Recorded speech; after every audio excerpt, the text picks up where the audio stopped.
Welcome to the Public Assistance Program webinars presented by FEMA's Training, Design, and Development section. Today's webinar is a walkthrough of what the Expedited Streamlined project applications for Category A debris removal and Category B emergency protective measures looks like in Grants portal. Once logged in, you have a few ways of starting a streamlined project application. I'm going to demonstrate the fastest way.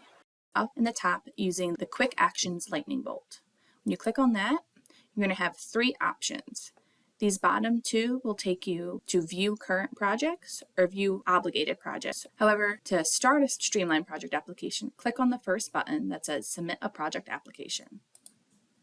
In the new pop-up, we'll use the drop-down to select the event. If you currently have requests for public assistance for multiple events, you might see more than one option. If you don't see an event and you feel like you should, double-check to make sure you have completed both the applicant impact survey as well as the recovery scoping video. Once all set, click Continue to Project Application. Depending on the event you are working, you might see all of these options, or you might just see one or two. Start with Category A, debris removal. I'm going to click on the blue button that says debris removal and be brought to the help page. Scrolling down, you can see that there's a lot of good information and instructions, as well as links to other resources. Take the time to read through all of this, as well as possibly copying the page and saving it to a Word document for future reference. This chart at the bottom gives an overview of the different cost schedules and work surveys you may have to complete depending on the specific type of project application. These schedules and surveys will show up depending on which answers you select in the upcoming streamlined project application.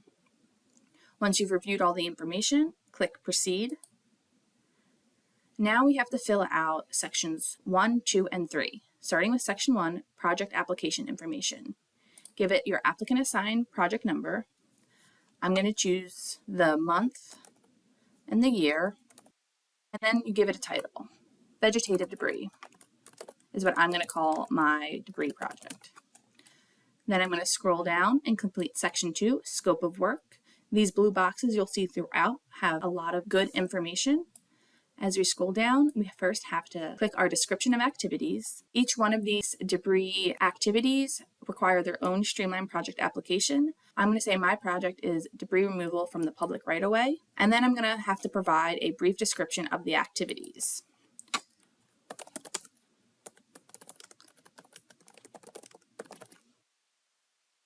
As we continue to scroll, we need to type the approximate quantity. Select the unit. Answer whether or not you used the temporary debris management site and whether or not you removed any privately owned vehicles or vessels. Continue answering the questions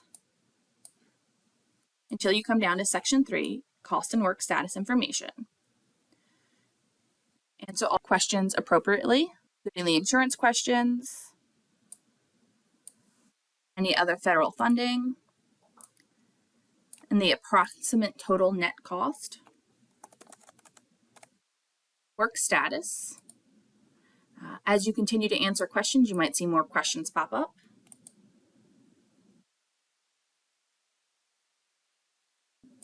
And then finally, the request for expedited funding question. Make sure you read the text here. So you may request approval for expedited funding from the recipient and FEMA if they have an immediate need for funding for debris removal. In general, applicants who never received FEMA public assistance funding and do not have significant experience with federal grant requirements should avoid expedited funding or, at a minimum, discuss expedited funding with their recipient emergency management office prior to requesting expedited funding. Applicants with projects that involve debris removal from private property or from waterways or removal of hazardous stumps, trees, and limbs may wish to forego expedited funding given the potential complications and document requirements for those project types. Expedited funding is only available for activities that occur within 60 days of the applicant's recovery scoping meeting. Or if you are a direct applicant without a PDMG, the recovery scoping meeting is the recovery scoping video that you would have watched. Answer yes or no to whether or not you want to request expedited funding. I'm going to say yes. You get another little warning here. If approved, the applicant will be awarded 50% of the FEMA confirmed project cost based on the initial documentation. However, the applicant will then be required to provide all information, including all documentation to support actual incurred costs to support the initial 50% of funding before receiving any additional funding. Finally, you're going to certify by clicking the box. You'll see this yellow banner here that will tell you, based on your answers in Section 3, what schedules and surveys you now have to complete. Currently, I have to complete Schedule A and the Large Project Works survey. For that, I'm going to hit this very important Create Streamlined Project Application button. Up until you click this button, information will not be saved. Once you actually hit the Create button, though, all information will be saved and you'll be able to come back to it at a different time. As you can see, I have the different schedules and surveys that were mentioned. Sections 2 and 3 are already listed as completed. Let's take a look at what the Schedule A for expedited funding looks like. Click the Start button. You'll see your progression up here at the top. We've got a couple sections to answer, starting with general eligibility. As you go through, make sure you answer all of the questions fully. When providing information in a text box, be as thorough as needed to answer the question while still remaining succinct. I'm going to select the time period. Throughout the Streamlined Project application, you might see the option for more info. Clicking on that will cause a pop-up that might give a little explanation about what the question specifically is asking for. This one is asking about the time period for funding activities. Because expedited funding is awarded based on reduced documentation requirements, FEMA funds these projects for specific time periods. For any of these more information pop-ups, once you read it, you just click Close, and then go ahead and answer the questions.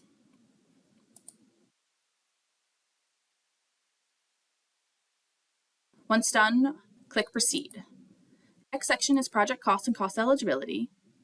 Go ahead and select the type of labor you're using. Again, remember you can use more information to get additional clarity on the question being asked. I'm going to say I use contractor, and then I must provide the total cost of the contract. You can't click in the cost column until you click the type of labor. Depending on the type you click, you might have more questions to answer.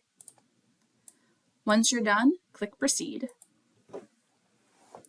Next, answer any deductions, including insurance and other funding sources. If you don't have any, click Proceed. Finally, you would upload any documents. Currently, none of these documents are required. However, if you have them, they are good to add. To do so, click Add Document. From here, you can either drag and drop the file into the dotted box or click inside the dotted box to find it on your computer. Locate the document on your computer, click it, and then click Open. Once you have a green check mark, make sure you go scroll down, make sure there's no personally identifiable information, and then very important, make sure you click Attach Selected.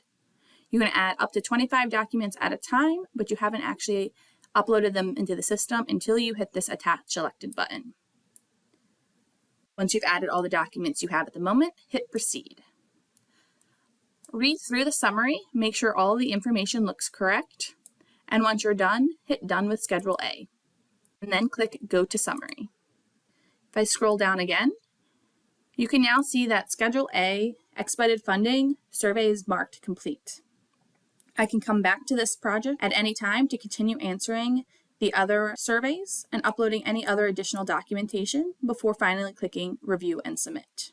Now we're going to look at an expedited SPA for Category B, Emergency Protective Measures. I'm going to demonstrate one of the other ways you can start a streamlined project application in addition to the quick action lightning bolt we talked about before. So on the left-hand navigation side, make sure My Organization is dropped down and then click Applicant Event Profiles. Find the event that you'd like to start the streamlined project application for and drill in by clicking the magnifying glass with the plus sign. From the Applicant Event Profile page, you should see two options to start a streamlined project application. The first is at the top, that blue button, and then you have the yellow banner. In the yellow banner, you have two blue hyperlinks. The first one saying Start Streamlined Project Application, and the other one saying View Pending. As mentioned before, you can go back to your streamlined project applications at any time to continue working on them. You would click that second View hyperlink to do so. To start a new one, All you have to do is click either the button at the top or in the hyperlink. Once you hit start, you're taken to this page. This time I'm going to click Emergency Protective Measures. Again, read through, make sure you understand, click any additional links. You can even copy and paste into the same document that has the information that you saved from Category A, Streamlined Project Application. Once done, you click Proceed, and then we're going to do sections 1, 2, and 3 again, starting with the applicant assigned project number and the project application title. Then move down to section 2, scope of work. For any of these text boxes, you can always type in another document and copy and paste, as well as make any of these text boxes larger. Continue to scroll down. You need to go through this checklist of what emergency protective measures you did. So we distributed food, water, and ice, and we ran our emergency operations center.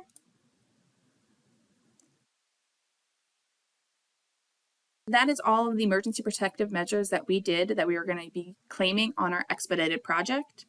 If you had done other emergency protective measures, you can include them, or you can use a non-expedited project to request funding. Once you go through the checklist, answer all of the other questions, including information about purchasing land and meals, purchasing supplies, and using donated resources. Answer about the location, and whether or not you access private property or conducted any work under the authority of other federal agencies. And then finally, answer section 3, cost and work status information. Answer these questions to the best of your knowledge for your specific situation. Add the cost and the work status.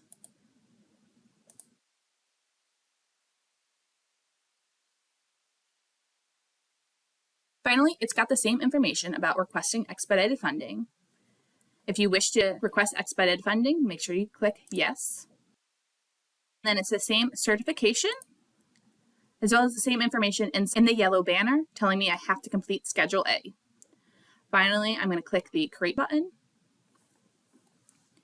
I'm taken to a screen that looks very similar to the one before. I've got Section 1.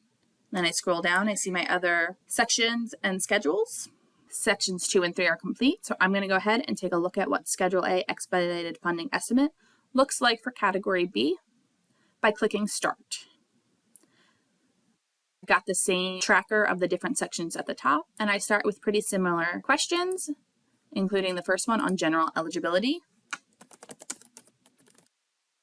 Then I have the same time period question. I pick my start date, and then the time period, and then answer the question about how the activities address an immediate threat to life, public health, or safety, and then click Proceed. We have the same project cost and cost eligibility question. Again, you can't type into cost until you click what kind of labor was used. I'm going to say what FEMA refers to as force account labor, which is applicant's own staff. You would also use this labor button if you used mutual aid, prison labor, or National Guards. I'm going to say applicant's own staff, though. For emergency protective measures, applicant's own staff, there's different eligibility requirements for budgeted versus unbudgeted employees. That's why you see those 2 additional questions. And I used budgeted employees, just can claim their overtime. You can see as I type in here, it fills in up here. And I can add in my unbudgeted employees as well. For them, I can add both straight time and overtime. Again, these are just numbers I was typing. You would have more information to back it up. But you can see it adds the total up here in cost.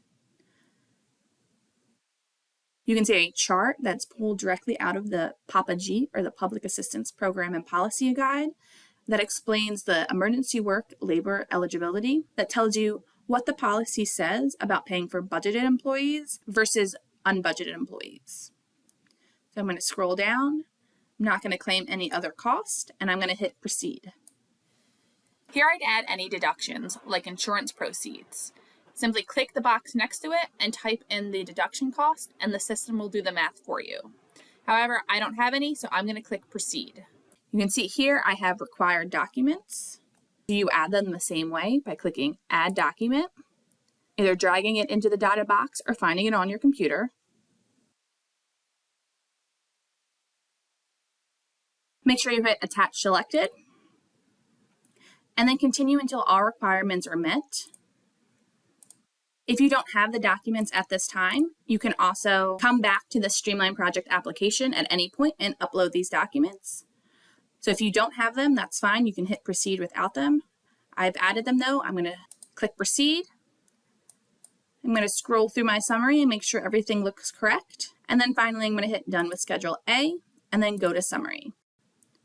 As I scroll down, you can see that I have completed all of my sections and schedules.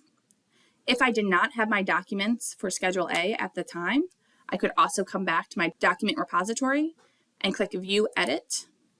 And I would have the option to upload any documents here. So if you have any additional documents, you can click Add Document and upload them the same way.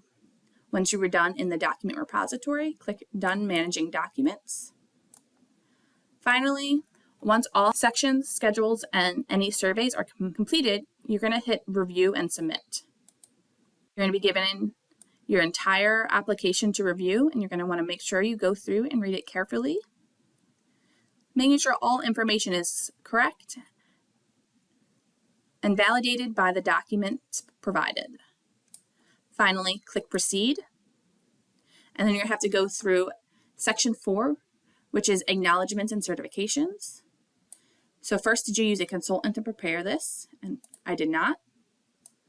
First, we come to Applicant Acknowledgments. We have an Environmental and Historic Preservation Compliance Acknowledgement, as well as a Documentation Requirement Acknowledgement. Once you read and understand both, click the orange button that says Click to Sign. Here, you need to print your name. You can choose a signature style from the dropdown, and then you're going to enter the password you use to sign into Grants Portal with. Once you enter your password, click Sign. You'll see your name and the date have automatically appeared. Then we're going to go through and continue with applicant certifications. Make sure you're reading all of these certifications completely, including activity, cost, and insurance certifications. Finally, read the gray box before giving the final signature, following the same steps as before, including click to sign, your name, signature style, and the password you use to sign in with. Finally, sign. You get the option now to click Submit Project Application. Once the new pop-up appears that says Project Application Complete, you can click the blue Go to Project button. You can come back to this project page at any point to monitor the progress of your expedited project. If you are working with any documents used for a FEMA grant, you are responsible for safeguarding personally identifiable information, or PII. PII refers to anything that can be used to directly or indirectly identify an individual. Some examples of PII are names, addresses, social security numbers, and financial account information. This type of information must not be uploaded into Grants Portal or Grants Manager. To report corruption, waste, fraud, abuse, mismanagement, and/or misconduct, contact the Department of Homeland Security Office of Inspector General by phone at 1-800-323-8603 or via the website or mailing address listed on the screen now. Procurement requirements are among the most complicated parts of the PA grant process, and noncompliance can result in deobligation of funding. Please make sure that you are following FEMA's procurement guidance for recipients and subrecipients. Federal requirements for procurement and contracting are described in 2 CFR Part 200. The Procurement Disaster Assistance Team, or PDAT, offers some training and tools on their website, www.fema.gov/grants/procurement. For technical assistance with Grants Portal or Grants Manager, you can call the PA Grants Portal Grants Manager hotline at 866-337-8448. National hours of operation are 8 a.m. to 6 p.m. Eastern, Monday through Friday. The hotline can also be reached by email at FEMA-recovery-PA-grants@fema.dhs.gov. We have many other recorded webinars and tutorial videos available on our YouTube channel. You can find them by searching for FEMA Grants Portal on YouTube or by navigating to the Support Center in Grants Portal or Grants Manager. Thank you for watching.